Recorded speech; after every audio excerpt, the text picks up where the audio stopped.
I will show you why iQOO Z10x mobile phone is overheating and fix it step by step.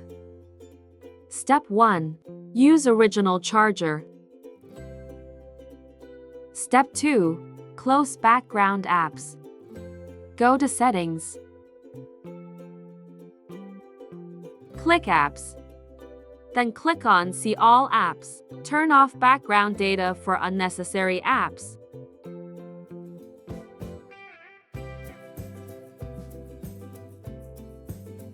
Step 3. Network settings.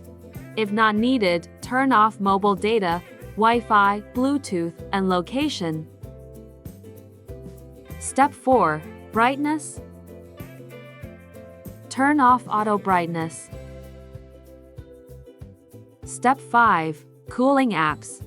Do not download cooling apps, as they will spread viruses to the phone and cause the phone to overheat. Open the Imager app. Try to clean your phone every day. Step 6. Check system updates. Many times, mobile phones get hot even if they are not updated.